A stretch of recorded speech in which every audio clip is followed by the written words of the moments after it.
Right, good afternoon London, good afternoon England, Scotland, Northern Ireland, Wales. Good afternoon to the whole of the United Kingdom. I truly love you and that's why I'm here today. I've taken the chance to put my head above the parapet for the sake of the business. The businesses in this country are on their knees at times with this current Prime Minister that we have. But I feel insulted to actually call him a Prime Minister. I want a little bit of participation by the audience. So I'm going to say a few things here. So I was quite intrigued when our Prime Minister, when he first got in, he turned up, had a sharp suit, he had his glasses, he had his brill-creamed hair, and then he continued on to be an absolute wet week. What he decided to do was he'd go over and he made out he was going to be some sort of statesman for the United Kingdom. How wrong he was. It was a fucking embarrassment. And I'm sorry I scored there, but that's how I feel. Last year I got on the stage with 2 minutes, and I thanked Tommy from the bottom of my heart for that. Who did that? Yours? Because I was throwing televisions out the window every time I saw Sadiq Khan and I saw Starmer appear. That's what I like to hear. I want to hear a cheer when you like it, I want to hear a boo when you don't. So, he then sent over the king. He had to do something. He lost all credibility and has. And then we see Keir Starmer, right?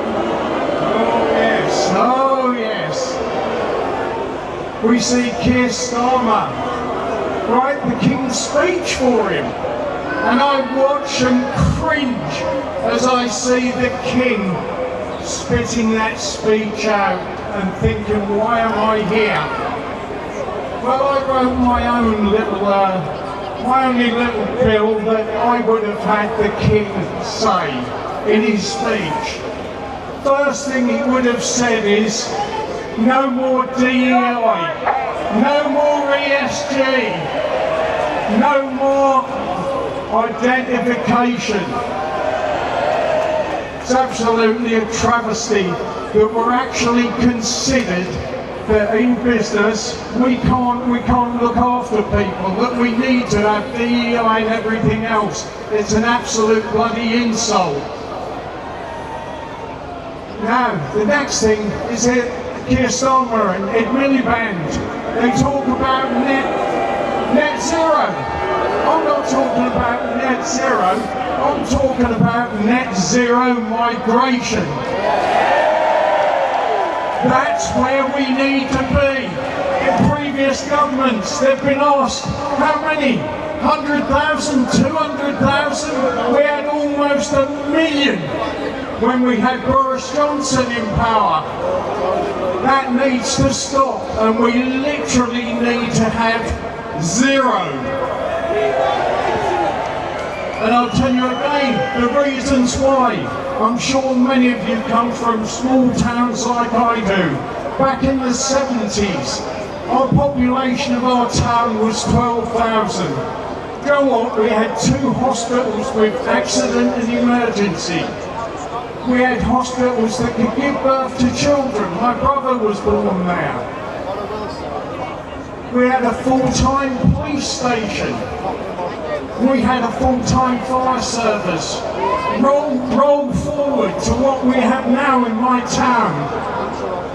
No hospitals, no police station, and a part-time fire service. It's an absolute disgrace that the government continue to build houses with no infrastructure. And for sure, I'm sure we're all pissed off with the potholes. I'm running out of time here, so I'm going to have to just say the betrayal of the British people is so clear now. When you look at the Brexit vote, I personally voted for Brexit and I believed in democracy. Unfortunately, that is not what Keir Starmer believes in. And by stealth, he's slowly giving everything away, right the way from the farmers and the fishermen. Now, what I would like to say to you all is, Donald Trump got it exactly right about Keir Starmer.